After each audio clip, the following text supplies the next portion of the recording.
وقت کا کام ہے گزرنا، اور وہ پر لگائے کسی بھی بے لگام پنچھی کی طرح آکاش کی وسعتوں میں بڑی تیزی سے پرواز کر رہا تھا۔ جیا بھی اس کے ساتھ اڑتی رہی۔ اگر وہ دن نہ آ جاتا کہ جس کا ہر بیٹی کے باپ کو شدت سے انتظار ہوتا ہے، آصف اور جیا کی شادی کا دن۔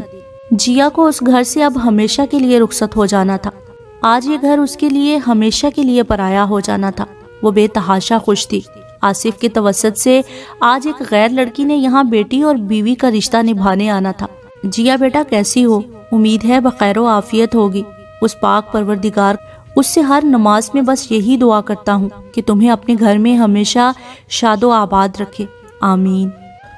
سوچتا تھا کہ تم اپنے گھر کی ہو جاؤ گی تو نہ جانے نئی آنے والی کیسی ہوگی، لیکن میرے رب کی اس مد میں خاص مہربانی رہی کہ ایک رحمت کو رخصت کیا تو آنے والی بھی رحمت بن کر چہارسو چھا گئی۔ اب تم ایک ہاتھ ٹھوڑی تلے رکھے اور ایک ہاتھ قلم کتاب پکڑے سوچ رہی ہوگی کہ ایسا بھلا کیسے ہوا۔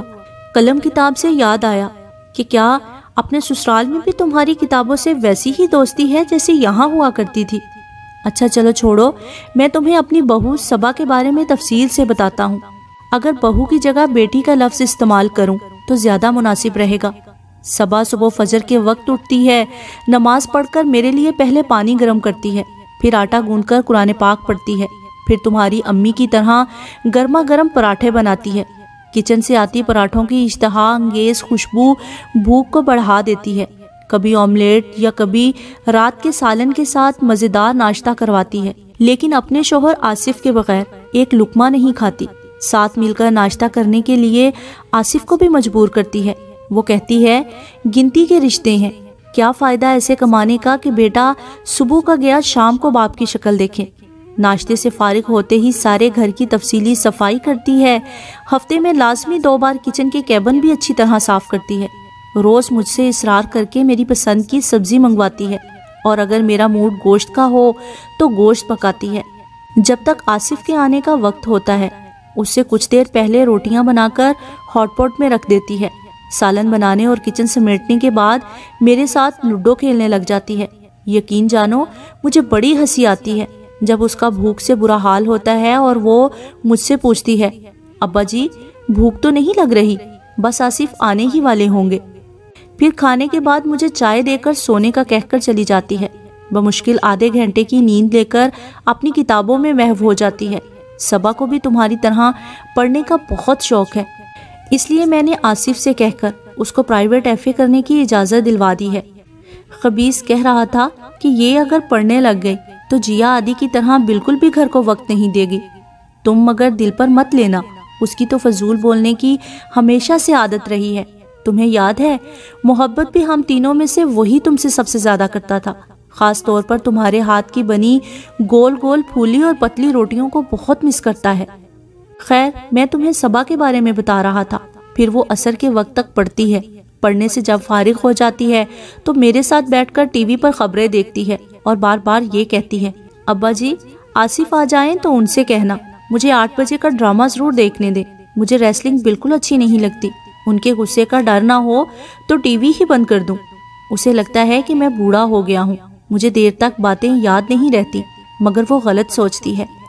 شاید یہ سوچتے وہ بھول جاتی ہے کہ جہاں محبت میں احساس کی ملاوٹ کر دی جائے تو وہاں برسوں بھولی تصویریں، یادیں اور باتیں زیادہ دیر ذہن سے فراموش نہیں ہو پاتی۔ آصف کے آنے کے بعد ہم تینوں مل کر رات کا کھانا کھاتے ہیں۔ اکثر ویکنڈ پر وہ لوگ گھومنے پھرنے سیر پر چلے جاتے ہیں اور اس دوران مجھے بھی اپنے احباب سے ملنے کا موقع مل جاتا ہے، ورنہ وہ لوگ اب شکوہ کرتے ہیں کہ صاحب بہادر نے بہو کے آتے ہی نظریں پھیر لی ہیں۔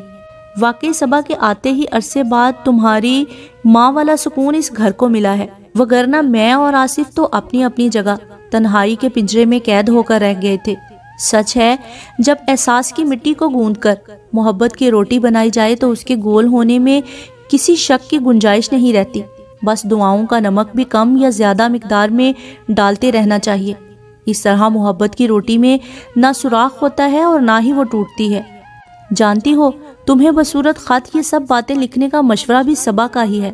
صبا کہتی ہے خط آدھی ملاقات ہوتا ہے، اور ویسے بھی جب ہم اپنی ذات سے محبت کرنے والوں کی تحریر پڑھتے ہیں تو وہ غیر ارادی طور پر ہمارے بالکل سامنے آ جاتے ہیں۔ ان کا عکس ہماری آنکھوں کی پتلیوں میں بصورت روشنی داخل ہو جاتا ہے۔ وہ کہتی ہے کہ ہو سکتا ہے کہ سگنلز کا مسئلہ نہ ہو جائے، سیل فون کی بیٹری نہ ختم ہو جائے، اس لیے بہتر ہے کہ آپ خود خط لکھ کر اپنا حال دل کہہ ڈالیں تاکہ وہ کسی بھی وقت پڑھ لے اور آپ کو جواب لکھ ڈالے۔ آخر میں یہی کہوں گا، احساس محبت سے کی گئی کشیدہ کاری جو ہر اس فرد کے لیے بڑی بے معنی اور محمل ہے جو اس جذبے کی صداقت سے آ رہی ہے۔ میری دعا ہے اللہ پاک تمہیں اپنی خاص الخاص امان میں رکھے، آمین ثم آمین۔ ابا جی، یہ خط کا جواب جو میں آپ کے لیے لکھ تو رہی ہوں لیکن بذریعہ ڈاک آپ کو قطعی نہیں بھجواؤں گی۔ یہاں میری صبح بوقت تہجد شروع ہو جاتی ہے۔ سب سے پہلے گھر میں موجود درجن افراد کے لیے آٹا گوندتی ہوں، پھر ان سب کی مرضی کے مطابق ناشتہ بناتی ہوں۔ کسی کو آملیٹ چاہیے ہوتا ہے، کسی کو ہاف فرائی انڈا، کسی کو دہی کے ساتھ سادہ روٹی، تو کسی کو رات کے سالن کے ساتھ پراٹھے کھانے کی خواہش ہوتی ہے۔ بچہ پارٹی کے فرمائشی پروگرام الگ ہوتے ہیں۔ کچن میں سب کا ناشتہ بناتے اور سب کو وقفے وقفے سے مختلف حسب خواہش طعام سرو کرتے اور کچن کا پھیلاوا سمیٹتے کبھی 11 تو کبھی 11:15 بج جاتے ہیں۔ سب سے آخر میں جب اپنے لیے ناشتہ بنانے کی باری آتی ہے تو ڈنڈی مار جاتی ہوں۔ ہلکا پھلکا سا بس ناشتہ کر کے پھر دوپہر کے کھانے کی تیاری شروع کر دیتی ہوں۔ وہ ناشتہ بہت یاد آتا ہے جو میکے میں بڑے مزے سے اپنی مرضی سے کرتی تھی، اور یہاں دوپہر کے کھانے کی تیاری کے ساتھ ناشتہ۔ حق ہاں، شادی سے پہلے تو یہی سننے میں آیا تھا کہ علی کے گھر میں سب بھائی اپنے اپنے الگ پورشن میں رہتے ہیں۔ سوچا تھا الگ رہتے ہیں تو ہر چیز الگ الگ ہی ہوگی، کھانے پکانے کا سیٹ اپ بھی الگ ہوگا، لیکن یہاں تو بالکل الٹ ہے۔ گھر میں پورشنز بے شک علیحدہ ہیں لیکن کھانا تینوں ٹائم کا اکٹھے کھاتے ہیں۔ بڑے بھائی بھابھی اور ان کے 4 بچے، چھوٹے بھائی بھابھی اور ان کی 2 بچیاں، اور آخر میں بچے ہم دونوں۔ سب کا ناشتہ بنانے کی ذمہ داری میری ہے۔ دوپہر کا کھانا بڑی بھابھی کے ذمہ ہے۔ ان کی کوکنگ چونکہ بہت اچھی ہے، اس لیے میرے شوہر نامدار کا حکم ہے کہ ان کے ساتھ مدد کروا دیا کروں تاکہ مجھے بھی اچھا کھانا پکانا آ جائے۔ شام میں چھوٹی بھابھی کی باری ہوتی ہے مگر ان کی بچیاں بہت تنگ کرتی ہیں، اس لیے میرا فرض بنتا ہے کہ میں ان کی بھی تھوڑی سی مدد کروا دوں، کیونکہ میرے تو ابھی تک بچے ہیں ہی نہیں اور ان کی تھوڑی تو کیا پوری مدد ہی کروانی پڑتی ہے۔ شام کی چائے بظاہر ہم تینوں مل کر بناتے ہیں۔ وہ دونوں مجھے چائے کی ذمہ داری سونپ کر خود کچھ نہ کچھ باہر سے کھانے کے لیے منگوا لیتی ہیں، اور بہانہ وہی بچوں کا بن جاتا ہے۔ اور اگر کبھی سونے پہ سہاگا مہمان آ جائیں تو نہ پوچھیں، پھر تو علی کا بس نہیں چلتا کہ مجھے کچن سے نکلنے ہی نہ دے۔ روز خوب سج سج کر تیار ہونا، شام کو ہوٹلنگ کرنا، کبھی ڈھابے پر بیٹھ کر میاں جی کے ساتھ گول گپے کھانا، سب بس ایک خواب تھا۔ یہاں تو زندگی ایک سیارے کی طرح ہے جو بس کھانا کھانا اور کھانا مدار کے گرد گھومتی ہے، جس کے بدن میں کھانا برائے نام برائے ضرورت ہے مگر پکانا مسلسل ہے۔ اگر غلطی سے کبھی کتاب پڑھنے لگوں یا سیل فون اٹھا لوں تو سننے کو ملتا ہے، یہ تم کن بیکار چیزوں میں وقت ضائع کرتی رہتی ہو، گھر کا کوئی کام تمہیں نظر نہیں آتا۔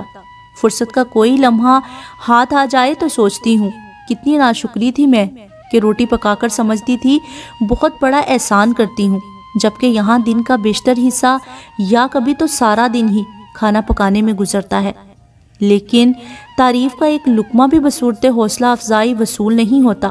ابا جی کبھی آپ کی بات یا کبھی آپ کے وجود کو ویسے اہمیت نہیں دی جیسے دینی چاہیے تھی۔